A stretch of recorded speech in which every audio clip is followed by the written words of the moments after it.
প্রিয় দর্শক, আপনারা দেখছেন এটিএন নিউজ। এসকেএফ অনকোলজির সৌজন্যে কলোরেক্টাল ক্যান্সার সচেতনতা মাস উপলক্ষে বিশেষ আয়োজন বিশ্বমানের ক্যান্সার চিকিৎসা এখন বাংলাদেশে। এই অনুষ্ঠানে আপনাদের সবাইকে আমন্ত্রণ জানাচ্ছি। আমি ডক্টর ফাইজুর রাহলা। দর্শক, আজকে আমরা কথা বলবো কলোরেক্টাল ক্যান্সার এই বিষয়টি নিয়ে। এই বিষয় নিয়ে অনেক রকমের তথ্য নিয়ে আপনাদেরকে জানাতে আমাদের সাথে আজ অতিথি হিসেবে স্টুডিওতে যুক্ত হয়েছেন অধ্যাপক ডক্টর কাজী মুশতাক হোসেন, সাবেক পরিচালক, জাতীয় ক্যান্সার গবেষণা ইনস্টিটিউট ও হাসপাতাল মহাখালী, সিনিয়র কনসালটেন্ট, ক্লিনিক্যাল ও রেডিয়েশন অনকোলজি, ল্যাবেট ক্যান্সার হাসপাতাল। আপনাকে অনেক ধন্যবাদ আমাদের সাথে আমাদের এই অনুষ্ঠানে যোগ দেওয়ার জন্য। ধন্যবাদ আপনাকেও। আজকে আমরা যে বিষয়টি রেখেছি কলোরেক্টাল ক্যান্সার, কলোরেক্টাল ক্যান্সারের সচেতনতা মাস পালন করা হচ্ছে। একেবারে শুরুতে আপনার কাছে এই ব্যাপারটাই জানতে চাই, এই যে আমরা একটি পুরো মাস পালন করছি, ঠিক কি ধরনের পদক্ষেপ নেওয়া হয় এবং কি উদ্দেশ্যে? হ্যাঁ, খুবই সুন্দর একটা বিষয় যে এই যে একটা মাস আমরা কলোরেক্টাল ক্যান্সার সচেতনতা মাস হিসাবে উদযাপন করব আমাদের দেশে এবং সারা পৃথিবীতে। এর উদ্দেশ্য হচ্ছে যে মানুষকে সচেতন করা।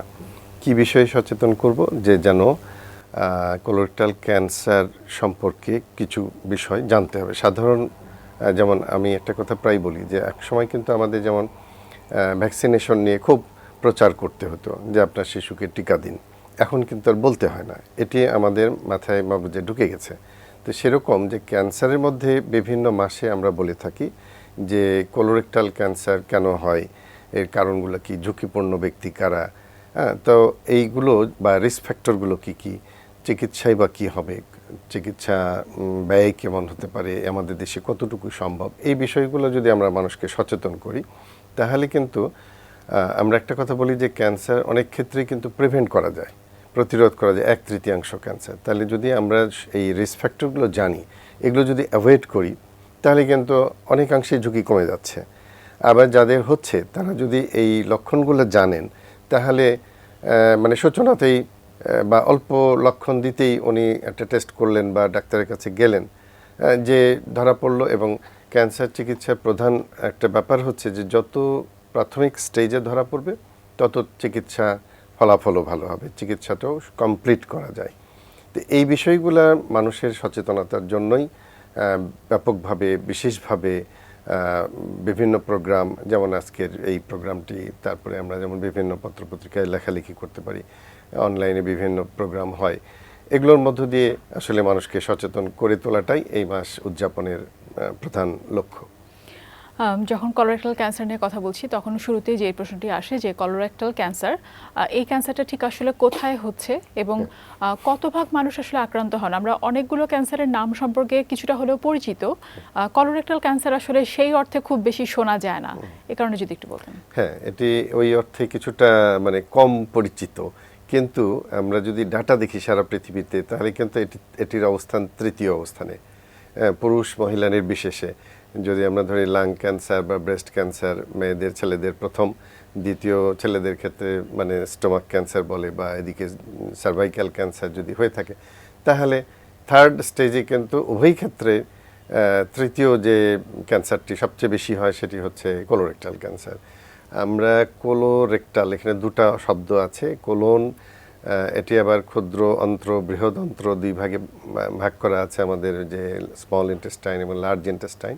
তো মূলত লার্জ ইন্টেস্টাইনকেই বোঝানো হয়, যেটি আমাদের পেটের ডান পাশ থেকে উপরে উঠে তারপরে আবার আড়াআড়ি এদিকে বাম পাশে যায়, তারপরে নিচে নেমে তারপরে সেগময়েড কোলন নামে যে বাঁকা অংশটি, তারপরে হচ্ছে রেকটাম। তো অনেক লম্বা একটি জায়গা, যেটি মানে ধরেই কিন্তু পুরো যে কোনো জায়গাতেই ক্যান্সার হতে পারে এবং হয়েও থাকে, এবং জায়গাও বড় এবং রোগের প্রকোপও বেশি, যার কারণে এটি কিন্তু 3য় নম্বরে আছে, যেটি হয়তো অনেকেই আমরা খেয়াল করি না। কোনো কারণ কি আমরা বলতে পারি যে এই কারণগুলো থাকলে তাদের কলোরেক্টাল ক্যান্সারে আক্রান্ত হওয়ার সম্ভাবনা বেশি থাকে? হ্যাঁ, সুনির্দিষ্টভাবে আসলে কোনো ক্যান্সারেরই কোনো কারণ কিন্তু বলা যায় না, কিন্তু আমরা কতগুলা রিস্ক ফ্যাক্টর বলে থাকি।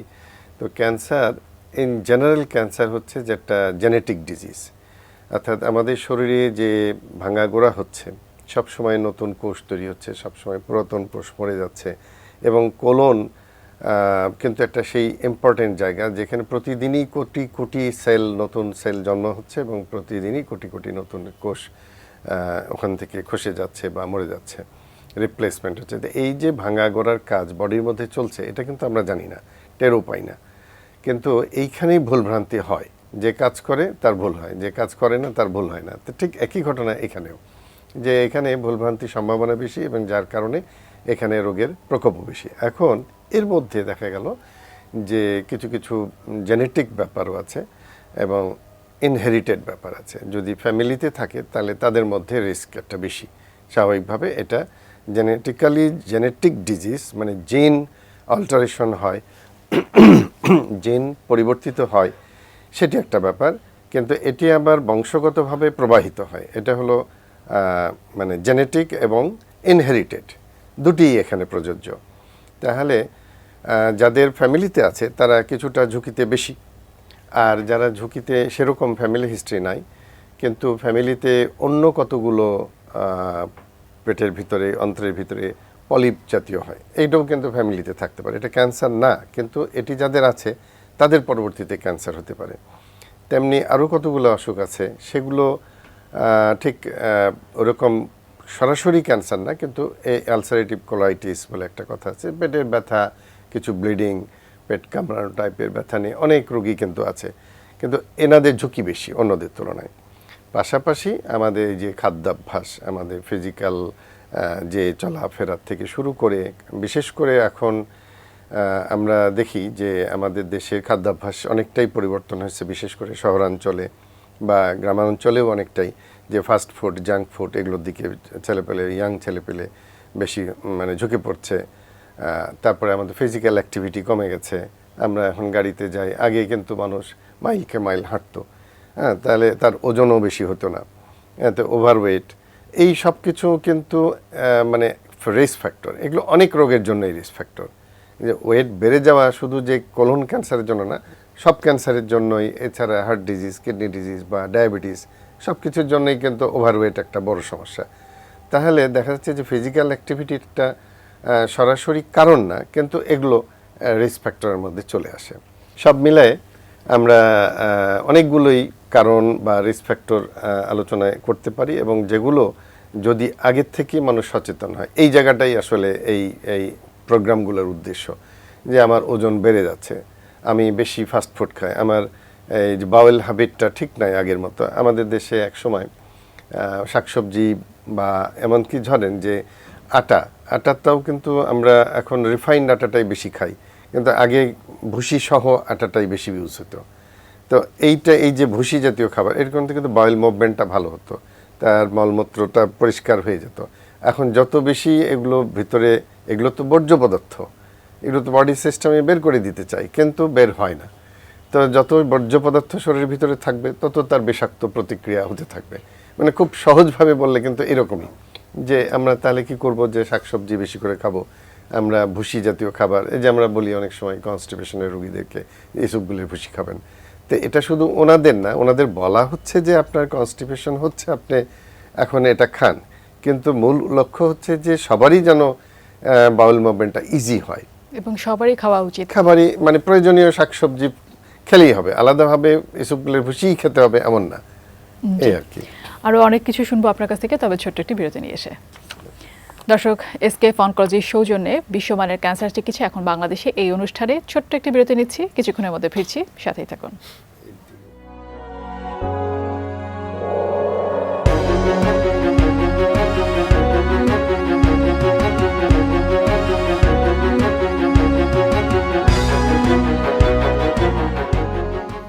ফিরে এলাম বিরতির পরে। এসকেএফ অনকোলজির সৌজন্যে বিশ্বমানের ক্যান্সার চিকিৎসা এখন বাংলাদেশে, এই অনুষ্ঠানে আরও একবার আপনাদের সবাইকে আমন্ত্রণ জানাচ্ছি। আমি ডক্টর ফায়জা রাহলা।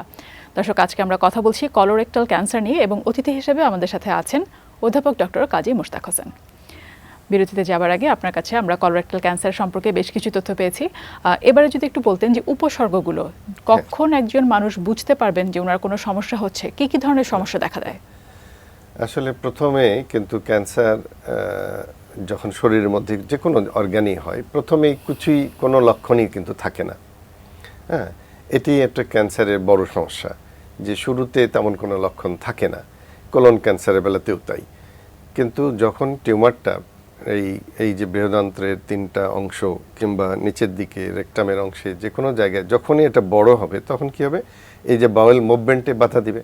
তাহলে প্রথমত তার দেখা দিবে যে একটু বাউল হ্যাবিটটা চেঞ্জ হচ্ছে, যে মনে হচ্ছে যে পায়খানা ক্লিয়ার হচ্ছে না, কখনো একবার বেশি পায়খানা হচ্ছে, কখনো কম হচ্ছে, অল্টারনেটিভ কনস্টিপেশন, ডায়রিয়া, এরকম কিছু কিছু বাউল হ্যাবিটের চেঞ্জটা আসবে। আরেকটু যখন বড় হবে তখন পায়খানার সঙ্গে রক্ত যেতে পারে। অ্যান্ড এইটা যদি রেকটামের দিকে হয় তাহলে নিচের দিকে যত হবে তত তাজা রক্ত যাবে, আর যত উপরের দিকে হবে তত মরা রক্ত যাবে। এটিও কিন্তু একটা লক্ষণীয় বিষয় যে তাজা রক্ত গেলেই যে ক্যান্সার হচ্ছে, পাইলস হলেও যেতে পারে। হ্যাঁ, পাইলস হলে, হেমারয়েডস হলে, ফিশার হলে তো ফ্রেশ ব্লিডিং হতে, ফ্রেশ ব্লিডিং হলেই যে ক্যান্সার তাও না, কিন্তু অবশ্যই এটা একটা অ্যালার্মিং ব্যাপার। তার যেটাই হোক সেটা তো আইডেন্টিফাই করতে হবে, ডায়াগনোসিস করতে হবে, ট্রিটমেন্টে যেতে হবে। তো এই দুটা হচ্ছে যে ওই অংশটা রিলেটেড যেটা, এখন যখন এইটা বাড়বে তখন কী হবে, ক্র্যাম্পিং পেইন শুরু হবে, পেট ব্যথা শুরু হবে। হ্যাঁ, তারপরে কী হবে, যখন এটা আরেকটু ছড়িয়ে পড়বে, হ্যাঁ, তখন আরও বেশি এই মেকানিক্যাল প্রবলেমটাও যেমন হবে। তারপরে যদি এটা ধরেন লিভারের মধ্যে ছড়ায় গেল, তাহলে কী হবে, লিভারটা ড্যামেজ হবে, তখন তার খাওয়ার রুচি কমে যাবে, তার জন্ডিস হতে পারে। হ্যাঁ, তার মানে হজমের অসুবিধা থেকে শুরু করে এই সবগুলোই কিন্তু একসঙ্গে হবে না, ধাপে ধাপে হবে। এর ফলাফল কি হবে, তার ওজন কমে যাবে, তার পুষ্টিটা ঠিকমতো হবে না, খেতে পারবে না। তাহলে ওয়েট লস, আমরা যেমন অনেক সময় বলি যে ওজন কমে যাওয়াটা একটা বড় কারণ, মানে লক্ষণ, কিন্তু তার কারণটা হচ্ছে এই জায়গাগুলোতে। ওজন কিন্তু প্রথমেই কমবে না, হ্যাঁ, প্রথমেই কোনো লক্ষণই দেখা যাবে না। হ্যাঁ, তারপরে আস্তে আস্তে যত এটা বড় হবে তত তার মানে তত তার প্রতিক্রিয়াটা দেখা দিবে। তো সেইভাবে সিমটমগুলো আসবে। এবং ক্যান্সারের ক্ষেত্রে আমরা যেটা বলি যে একটা লোকাল সিমটম আর একটা হচ্ছে মেটাস্ট্যাটিক সিমটম। এখন এটা যদি লিভারে যায় তাহলেও মেটাস্টাসিস হলো, তাহলে তার জন্ডিসও হতে পারে, এরকম নিয়ে আসতে পারে, আমরা অনেক সময় পাই। এটা যদি ফুসফুসে যায় তাহলে সঙ্গে কাশির সঙ্গে রক্ত বা বুকে ব্যথা, শ্বাসকষ্ট। যদি ব্রেনে চলে যায় তাহলে তা মাথা ব্যথা, বমির ভাব বা বমি হবে, চোখে দেখতে অসুবিধা হবে। এরকম যে মেটাস্টাসিস যেখানে যেখানে হচ্ছে সেই অনুযায়ী কিছু লক্ষণ পাওয়া যাবে। একটা হচ্ছে লোকাল, যেই জায়গায় ক্যান্সার উৎপত্তি, সেই অনুযায়ী কিছু লক্ষণ আসবে। আর কিছু হবে যে এটি যখন ছড়িয়ে যাচ্ছে। আর 3 নম্বর হচ্ছে সববার মিলিত কিছু ইফেক্ট, প্রভাব দেখা দিবে, যেমন ওজন কমে যাওয়া। তো এইভাবে লক্ষণগুলো ক্রমশ একটার পর একটা আসতে থাকে। অনেকগুলো উপসর্গ আপনি বললেন, এবং মূল ব্যাপার যেটি, যে উপসর্গগুলো কিন্তু প্রাথমিক পর্যায়ে ধরা পড়ে না, বেশ কিছু দূর যখন ক্যান্সারটা অ্যাডভান্স হয়ে যায় তখন এই উপসর্গগুলো ধরা পড়ে। সেক্ষেত্রে আসলে স্ক্রিনিং এর ব্যাপারে আপনার কাছে জানতে চাই যে আর্লি স্টেজে আমরা যাতে ডায়াগনোসিসটা করতে পারি, সে আমাদের কি করা উচিত, আমাদের কিভাবে সাবধান থাকতে হবে, এবং মানে কোন পদ্ধতিতে যাওয়া উচিত? তো এটি আসলে যে মূল বিষয়টা এই মাস উদযাপনের, যে আমরা আমাদের দেশে সাধারণত এই যে একটু বাওয়েল হ্যাবিটটা চেঞ্জ হচ্ছে আমরা গুরুত্বই দিই না। হ্যাঁ, বা অনেকের ওই যে ইরিটেবল বাউল সিনড্রোম, ওইটা মনে করেই হয়তো আমরা ইগনোর করে যাচ্ছি। তো যদি যে কোনো অসুবিধাই যদি 2 সপ্তাহ 3 সপ্তাহ পারসিস্ট করে থেকে যায়, এটি যাচ্ছে না, ওষুধ খেলাম, তাহলে অবশ্যই ডাক্তারের কাছে যেতে হবে, বা স্পেসিফিক মানে এই চিন্তাগুলো মাথায় নিয়ে আসতে হবে। সেটি হয়তো অ্যাটেন্ডিং ফিজিশিয়ানই দেখবেন যে আমি তো ওষুধ দিলাম আইবিএস মনে করে, কিন্তু কাজ হচ্ছে না, তাহলে অবশ্যই আমার কিছু ইনভেস্টিগেশনে যেতে হবে। তো এরকমই কিছু কিছু আন্তর্জাতিক গাইডলাইনের মধ্যে বলা আছে যে কিভাবে আমরা স্ক্রিনিং করতে পারি, যে কোনো লক্ষণ দেওয়ার আগেই অ্যাপারেন্টলি আপাত দৃষ্টিতে যাকে সুস্থ মনে হচ্ছে তার জন্য কিছু পরীক্ষা। এখন এটি যদি আমি একজন 50 বছর বয়স্ক মানুষ আমার কাছে আসলো, আমি বলি যে আপনার এখন একটা কোলোনোস্কোপি করেন, তাহলে কিন্তু আমাদের দেশের যে সার্বিক পরিস্থিতি তাতে কিন্তু এটা আমরা বলতেই পারি না। তো আমরা বলতে পারি না, আমরা বলতে চাই, কিন্তু বলতে গেলে সবাই মনে করে অহেতুক পরীক্ষাটা দিলাম। কিন্তু এটি যদি রোগী জানেন যে আমার বয়স 50 হয়েছে, আগে 50 বলা হতো, এখন কিন্তু 45 বলা হচ্ছে। হ্যাঁ, যে 45 বছর পর থেকেই কোলোনোস্কোপি 10 বছর পর পর বা সিগমাইডোস্কোপি 5 বছর পর পর করতে হবে। এবং যাদের ফ্যামিলি হিস্ট্রি আছে বা যাদের আগেই আমরা জানি যে তার ওই যে পলিপোসিস জাতীয় কতগুলা যে ইনহেরিটেড যে ডিজিজগুলো আছে জেনেটিক, এগুলো যদি থাকে তাহলে তার অবশ্যই এটা করতে হবে। এখন ব্লিডিং হচ্ছে কি হচ্ছে না, এটা তো ফ্রেশ ব্লাড না গেলে বোঝা যায় না। তাহলে আমরা কি অকাল ব্লাড টেস্ট একটা আছে, এটিও 6 মাস পর বা বছরে একবার করে করতে হবে। তো এগুলো এইভাবে যে কোলোনোস্কোপি, সিগময়েডোস্কোপি, যদি এটা সুযোগ না থাকে তো ভার্চুয়াল কোলোনোস্কোপি করা যায়, হ্যাঁ, সিটি স্ক্যানের মাধ্যমে। তো এইভাবে কিছু রেকমেন্ডেশন আছে যেগুলো আসলে করলে আপাত দৃষ্টিতে যিনি সুস্থ মনে হচ্ছে তার শরীরেও কিন্তু অনেক ক্যান্সার পাওয়া যেতে পারে। এবং তখন লাভটা কী হবে, যে আমি তো, রোগী বলবেন যে আমি তো ভালোই ছিলাম, এই পরীক্ষা করে ধরা পড়লো, আমার এখন এত খরচ হবে, বা আমার এই একটা জটিল চিকিৎসা পদ্ধতির মধ্যে আমি ঢুকে গেলাম।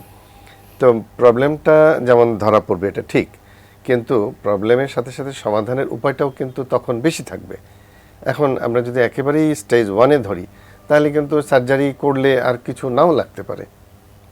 আমরা যখন ক্যান্সার ট্রিটমেন্ট বলি তখন তার মধ্যে একটা প্রধান চিকিৎসা হচ্ছে সার্জারি, একটা কেমোথেরাপি, একটা রেডিওথেরাপি, তারপরে কিছু টার্গেটেড থেরাপি, ইমিউনোথেরাপি, এগুলো আসবে। কিন্তু যদি একেবারে স্টেজ 1-এ ধরা পড়ে তাহলে হয়তো দেখা গেল যে কেমোথেরাপি, রেডিওথেরাপি তার লাগবেই না। তাহলে কিন্তু বিপদের মধ্যে পড়লেও বিপদ থেকে পরিত্রাণেরও কিন্তু একটা সুযোগ বেশি থাকে। আর যখন আমরা ইগনোর করলাম, ধরা পড়লো জন্ডিস নিয়ে, আমরা টেস্ট করে দেখলাম যে আসলে জন্ডিসের কারণ, আমরা তো মনে করি যে ভাইরাল জন্ডিস হয়েছে, হ্যাঁ, তো দেখা গেল যে না, ওটা ভাইরাস দিয়ে না, ওটা হচ্ছে মেটাস্টেসিস হয়ে অন্য কোথাও ক্যান্সার হয়ে লিভারে আসছে। তার মানে কি এটা অলরেডি অ্যাডভান্স হয়ে গেছে। যে তখন কিন্তু শুধু সার্জারি করে আমি যে একেবারে কিউরেটিভ কোনো ট্রিটমেন্ট দিতে পারবো সে সুযোগই কমে যাবে। তো এই জন্যই আসলে সচেতন হওয়া, যে চোখ খুঁড়ে সাপ বের করা শুধু না, আমরা সাপ বের করতে পারবো তখনই যখন আমরা সাপটাকে ধরতেও পারবো, মারতেও পারবো। তাহলে আপনি বলছেন যে 45 বছর বয়স থেকে এখন রেগুলার পরীক্ষা করা উচিত। কতদিন পর পর এই পরীক্ষাটা করা উচিত, বা কি শুধু কি কোলোনোস্কোপি কিনা? কোলোনোস্কোপিটা বলা হয় 10 বছর পর পর, বা প্রক্টোস্কোপি বা সিগময়েডোস্কোপিটা 5 বছর পর পর করতে বলা হয়। অকাল ব্লাড টেস্টটা প্রতি বছরই করতে হবে। হ্যাঁ, যে রুটিন টেস্ট তো আমরা অনেকই করি। আমরা অনেক পেশেন্ট পাই, অনেক সময় আমরা মনে করছি যে ওনার পরীক্ষার দরকার নাই, কিন্তু উনি চাচ্ছেন যে আমার এটা টেস্ট করব। তো আসলে এই জিনিসগুলাই যে সচেতনতার, অতি সচেতনতারও দরকার নাই, কিন্তু সবাই যদি একটা সিস্টেমের মধ্যে আসে যে ঠিক আছে আমার বয়স 50 হয়ে গেছে, তো একবার কোলোনোস্কোপি করে নিলাম, বা একটা ওবিটি, অকাল ব্লাড টেস্ট করে নিলাম, ফেকাল ব্লাড টেস্ট, তাহলে এটা করে নিলে তো দোষণীয় কিছু নাই, বরং এটা লাভ হলো যে আমি নিশ্চিত হলাম যে আমার শরীরে অন্তত এই জাতীয় কিছু নাই। মানে একটা গল্প বলি যে এরকম একটা প্রচলিত, যে আমেরিকানতে, মানে কথায় কথায় আমেরিকান শব্দটা আসে আমাদের দেশে বা ইউরোপে বা উন্নত দেশগুলোতে, যে এরকম স্ক্রিনিং করা হলো, তখন কিছু ধরা পড়লো না, তো ওই রুগী বলবে, যে রুগী না মানে সেই ক্যান্ডিডেট আর কি, উনি বলবেন যে থ্যাংক গড, যে ঈশ্বরকে ধন্যবাদ আমার ক্যান্সার হয় নাই। আর আমাদের দেশে বলবে কি, যে ভালোই ছিলাম, এই ডাক্তার শুধু শুধু পরীক্ষা করাইলো। তো এই যে আমাদের মনস্তাত্ত্বিক জায়গাটা, এই জায়গাটা আমাদের পরিবর্তন করতে হবে, কিছুটা আমাদের পরিবর্তন আনতে হবে এবং নিজেকে সচেতন করতে হবে। আপনাকে অনেক ধন্যবাদ। আমি আশা করছি আপনার আজকের এই আলোচনার থেকে আমাদের দর্শকরা সচেতন হতে পারবেন এবং আমাদের মূল বার্তাটি তারা ধরতে পারবেন। অনেক ধন্যবাদ আমাদের এই অনুষ্ঠানে এসে কলোরেক্টাল ক্যান্সার সম্পর্কে আপনারা আমাদের দর্শকদেরকে এত কিছু জানানোর জন্য। ধন্যবাদ আপনাকে। প্রিয় দর্শক, এসকেএফ অনকোলজি সৌজন্যে বিশ্বমানের ক্যান্সার চিকিৎসা এখন বাংলাদেশে, এই অনুষ্ঠান আজ এ পর্যন্তই। ভালো থাকুন, সুস্থ থাকুন, দেখতে থাকুন এটিএন নিউজ।